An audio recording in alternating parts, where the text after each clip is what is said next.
You said 2 hours. It's been 4. My brother is melting. The woman on the other end of the line said someone would be here in 20 minutes. I hung up without saying goodbye. The kitchen smelled like hot vinyl. A pitcher of lemonade sat on the counter, going warm. Sweat ran down the side of my neck and into my collar. By the hall closet, the AC unit was leaking a slow brown puddle onto the floor. My thumbprint was still in it from earlier. I had crouched down to look at the unit and caught myself with one hand. Theo sat on the couch in the next room. He had a wet washcloth around his neck. He was watching the cardinals on the feeder, and he was naming them out loud to himself. Female, female, male, male, same male again. Wesley showed up an hour later. 5 hours late, in total. He was sunburned and apologetic, but he wasn't falling all over himself about it. He had a clipboard in one hand and a tool bag in the other. "Mrs. Marsh?" he asked. "Miss," I said. Before I could think it through, he didn't react. He just nodded and got to work. From the kitchen, I watched him. I had already decided what kind of man he was. There were 2 kinds, in my experience. The kind who flirts, the kind who talks down to a woman who lives alone. He was neither. After a minute, he looked over at me and said, "Is anyone else home? I want to make sure I don't startle anyone." The air handler's in that closet, right next to the living room. That question caught me. I didn't let it show on my face. Halfway through the repair, Theo wandered in. He stopped a few feet from Wesley and stared at the tool belt. Wesley, without looking up, said, "Pliers, wrench, multimeter. That orange one's the voltage tester." Theo nodded. He looked satisfied. He walked back to the couch. Wesley kept working. He didn't look at me to check if I'd been watching. While Wesley worked, I thought about my life. You think about things like this when you're just standing in a kitchen with nothing to do. I'm a paralegal at Brennan & Cole. It's a small firm. We mostly handle wills and small claims. My salary is $52,000 a year. The mortgage was paid off 6 years ago. My mother bought this house outright in 1987. Theo's adult day program runs Monday, Wednesday, and Friday. It costs $48 a day, and his Medicaid waiver covers most of it. I have not been on a date in 11 years. I have not really tried. For just a second, I thought about my mother's hospital room, the smell of plastic, her hand on mine. "Don't leave him, Diane. He won't have anyone." I was 24. I had a half-packed suitcase in my trunk. I had an acceptance letter from Cleveland Marshall College of Law folded inside my wallet. I unfolded it later that night. Then I folded it again. Then I put it in a drawer. I never opened the drawer again. Cold air came through the vents. Theo clapped once, softly, the way he does when something good has happened that he doesn't have words for. Wesley wrote up the bill. $89 for the service call, $112 for the capacitor. I paid him with the credit card I had been trying not to use that month. He handed me his business card. I said thank you. Then I dropped it in the junk drawer with about 30 others just like it. 6 days later, the AC died again. Wesley showed up the next afternoon. He pulled the panel off and looked at the wiring for about 30 seconds. Then he started laughing. It was a small, embarrassed laugh, like a man who had been caught. "It's not the AC," he said. "It's the breaker. You don't need an HVAC guy. You need an electrician." He started to walk back to his truck. Then, without turning around, he said, "Can I come back next Saturday?" just to check on it. I don't date, I said. I didn't ask you to date me, Wesley said. I asked if I could come back. I didn't answer. He nodded like that was an answer anyway. He got into his Ford F-150 with the magnetic company sign on the door and drove off down the street. I went back inside. The pitcher of lemonade was still on the counter, with one half-melted ice cube floating on top. It was the only one I had bothered to refill all afternoon. I stood there and looked at it for a while. Then I poured myself a glass and drank it slowly. Theo, from the couch, said, "He came back. He fixed the breaker. He'll come back again." I rinsed the glass. I didn't answer.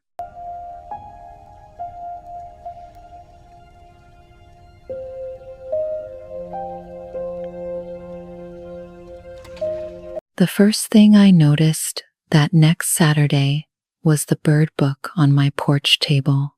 It was a paperback, Sibley's Field Guide to Birds of Eastern North America, used. The spine was cracked from years of being open in the sun. Wesley had left it the Saturday before. For Theo, he had said, pushing it across the table.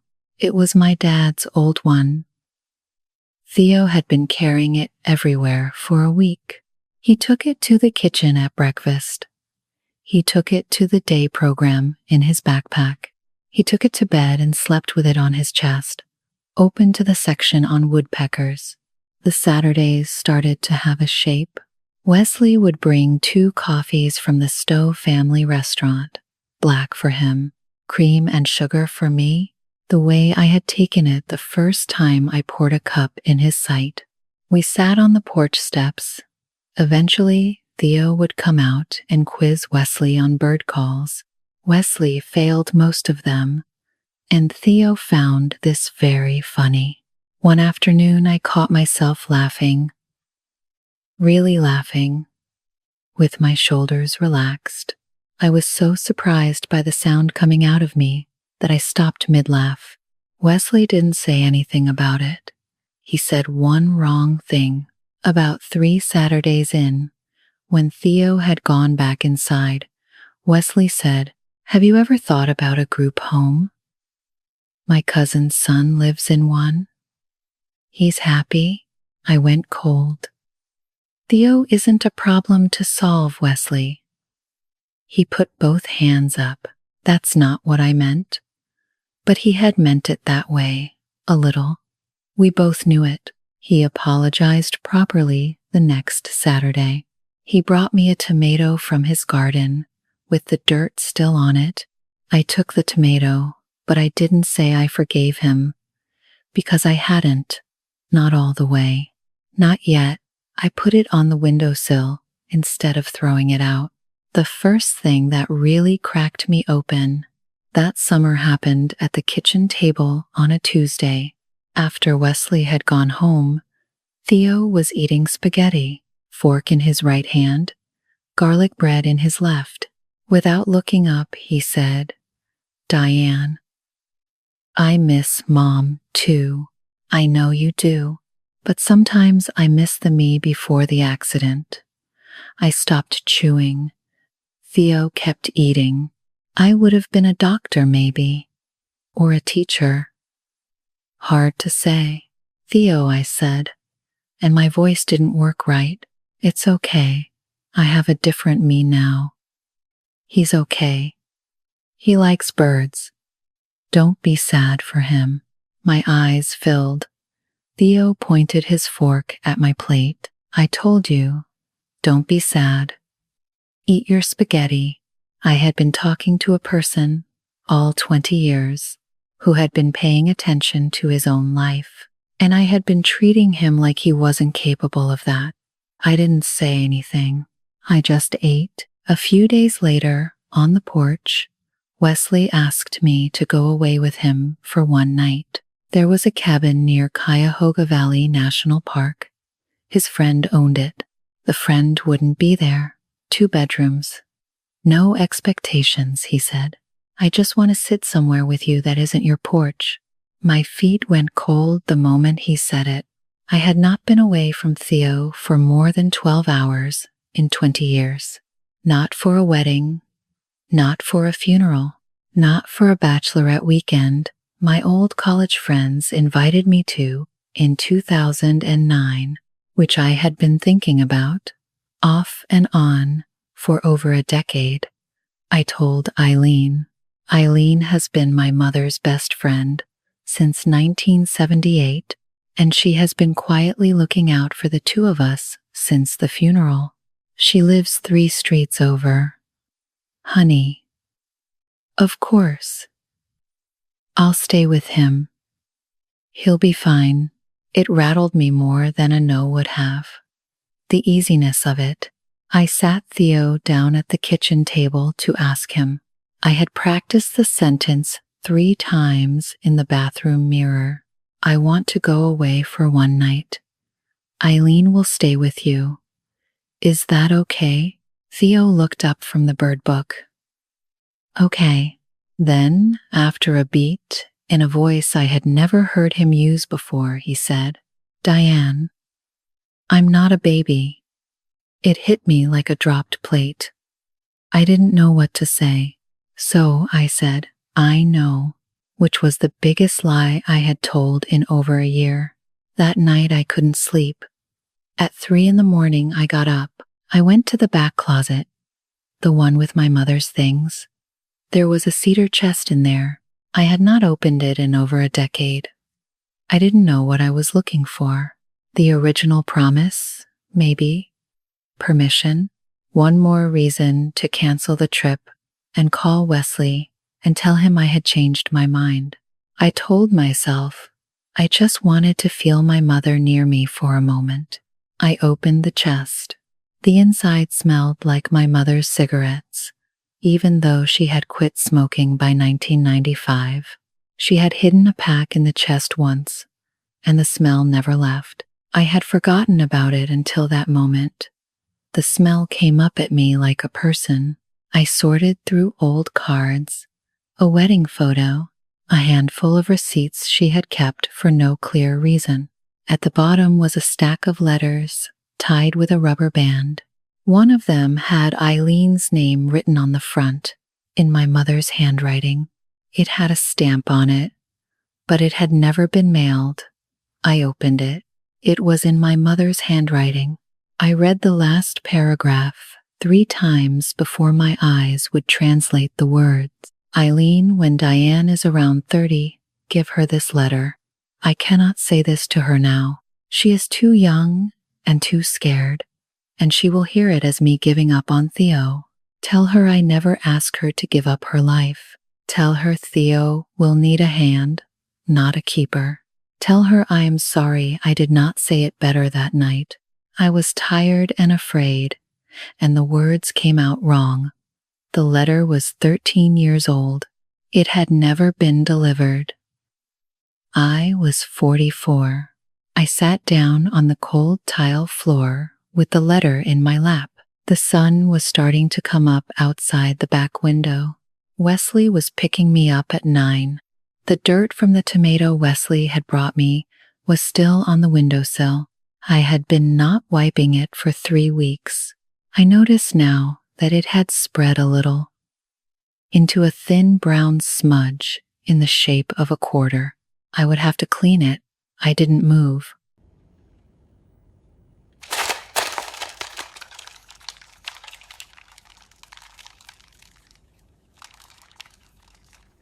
The front door creaked when I opened it at 8:58 a.m. I had a small bag in my hand and a coffee cup in the other. The letter was in the inside pocket of my jacket. I had not told Wesley about it. I had not told anyone. Somewhere between 6 and 8, while standing at my kitchen counter, I had decided to go. The trip was short and uneven. We drove 90 minutes. We walked a short trail in Cuyahoga Valley. Wesley pointed out a beaver dam down the slope, and a place where the deer crossed at dusk. At one point I asked him, "Do you want to talk about your wife?" He thought about it for a few seconds. "Not really. No. But thank you for asking." That was the first time in years a man had answered me honestly, without making me feel like I had to manage his feelings afterward. That night, the cabin smelled like varnish and wood smoke. Wesley slept on the pull-out couch in the living room without any conversation about it. I couldn't sleep either. I sat on the back porch in my coat and watched a single red ant try to drag a piece of acorn 3 times its size across the wooden boards. I watched it for 2 minutes. Then I went inside. I put the letter on the nightstand, but I didn't open it again. I just looked at it. At some point I cried, but quietly, and not for very long, and not for any one reason I could name. In the morning, Wesley made coffee badly. He apologized for it. We drove home. He dropped me off in front of my house. He didn't ask if I wanted to do it again. He just said, "Whenever you're ready." I walked into my own house at 11:30 on Sunday morning. Theo was at the kitchen table with Eileen. He had already eaten breakfast. He looked up when he heard the door. "Did you have fun?" he asked. "I think so," I said. "I don't know how to tell yet." Theo nodded, like that was a perfectly normal answer. I waited until Eileen was leaving, and then I followed her out to the porch. I tried to keep my voice careful. "Eileen, did Mom ever ask you to give me something?" Her face changed. It changed the way a face changes when a person realizes, in real time, that they have failed someone for 13 years. "Oh, Diane," she said. Her eyes filled. "Oh, Diane, I forgot. I had it in my drawer for years. I was going to give it to you on your 30th birthday. And then I thought, you were already so settled.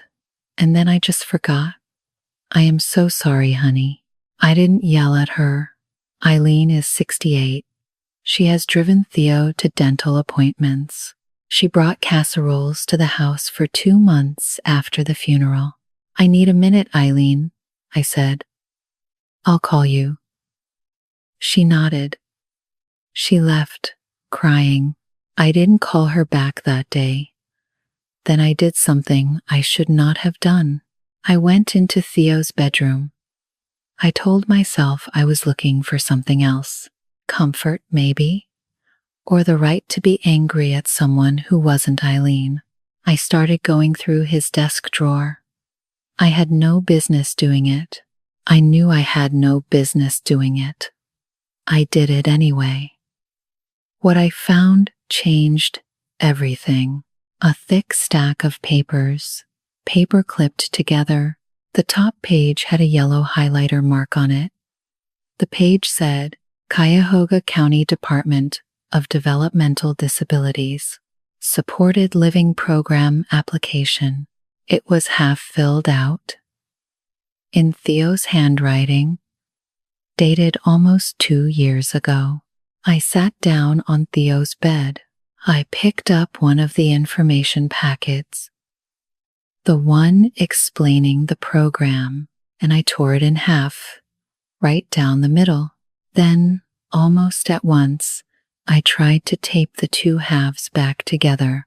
I couldn't quite line up the edges. The clear tape went on crooked. The page would never look right again. I put it back in the drawer anyway. When Theo came home from his day program that afternoon, I showed him what I had found. I tried to apologize for going through his things. I couldn't get the words out. Theo wasn't angry. He was tired in a way I had never let myself see before. He told me he had applied almost 2 years ago. He told me he was number 6 on the list now. He said the staff would call when a spot opened.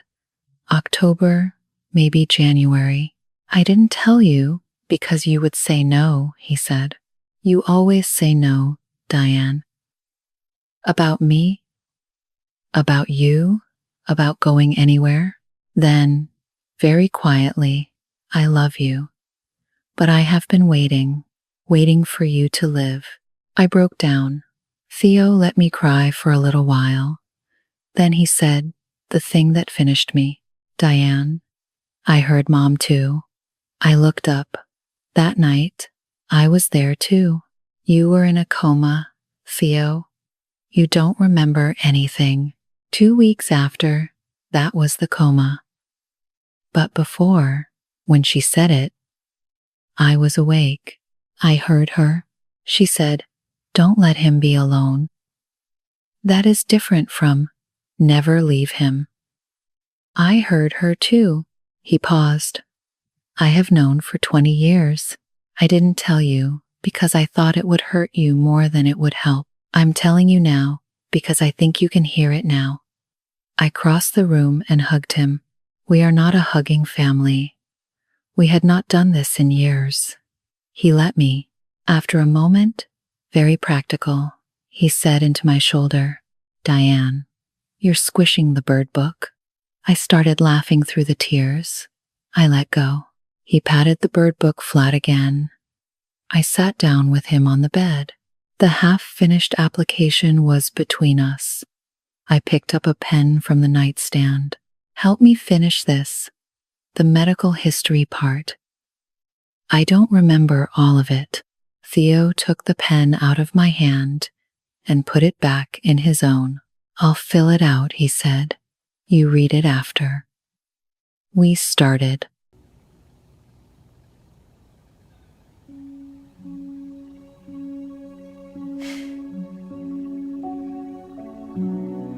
I was halfway up the driveway with the green bean casserole when I realized I was nervous. It was Thanksgiving morning. Frost on the grass. I had driven over in the truck with Wesley. I made the casserole. He made the pumpkin pie. We had argued about whether to bring rolls and decided no. The supported living home would have plenty. I was wearing the sweater my mother gave me for Christmas in 2003. I had not worn it since 2006. The home was a regular 4-bedroom ranch house in Cuyahoga Falls, with a wheelchair ramp on the side. 4 residents lived there with around-the-clock staff. Today, family members had come for every resident, maybe 15 people in all. The dining room had been pushed open into the living room. 2 folding tables had been added on the end. Mismatched tablecloths covered all of it. Theo's roommate Larry, who is in his 60s and has Down syndrome, had hand-lettered crayon name cards at every place. My card said Diane with 2 N's. I didn't correct it. I quietly slid it into my purse to keep. Eileen was already there. I had forgiven her 3 weeks ago. In a short phone call, there was no big speech. She had brought green Jell-O with shredded carrots in it, the same dish my grandmother used to make for every Thanksgiving until 1991. I hadn't seen it in over 30 years. I had to leave the room for a minute. Wesley followed me into the hallway and just stood next to me until I nodded that I was okay. Dinner. Roast turkey from a honey-baked ham, order one of the families, had placed 2 weeks ago. Mashed potatoes, gravy, the green Jell-O, 3 kinds of pie. The staff led a thankfulness exercise around the table. It was gentle. It wasn't forced. Each resident got a turn. Each family member got a turn. When it got to Theo, he stood up. He had practiced. I could tell. He had a piece of paper in his hand, but he didn't look at it. "I'm thankful for my mom, who I miss," he said.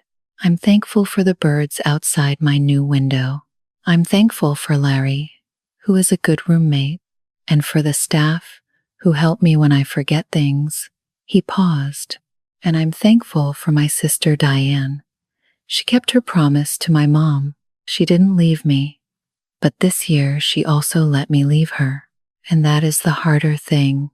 I know that now. Thank you, Diane, for both. I couldn't see anything. My face was wet. Wesley put his hand on the back of my neck once, briefly, like he was steadying me. Eileen reached across the table and squeezed my wrist. Theo finished calmly. Don't cry too long, Diane. The pie is getting cold. The room laughed. He sat down. The dinner moved on. The drive home was quiet. Wesley didn't ask about anything. I wasn't ready. It was already dark by the time we pulled into my driveway. I didn't get out of the truck. Wesley turned the engine off. We sat there with the heat slowly leaving the cab.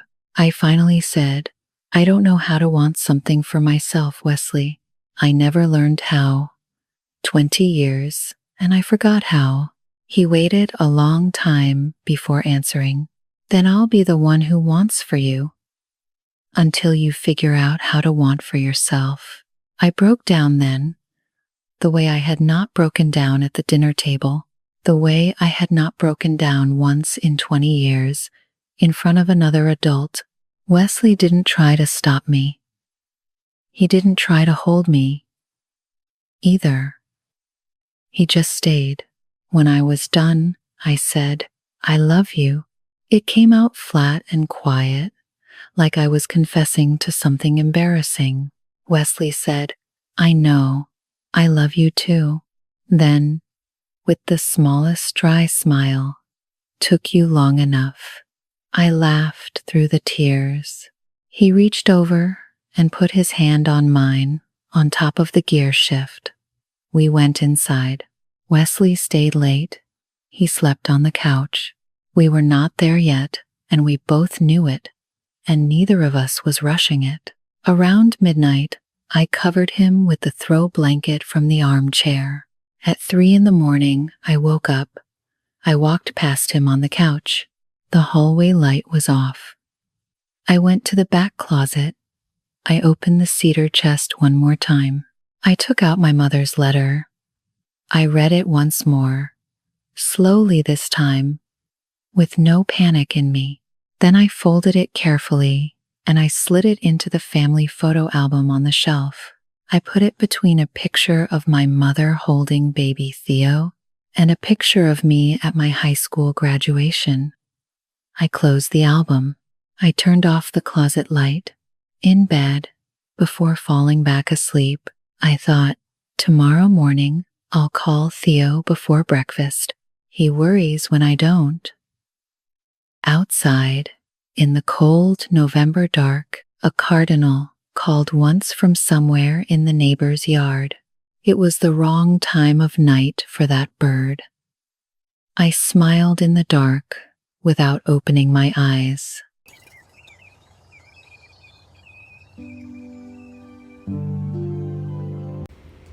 Theo's speech at the table got me.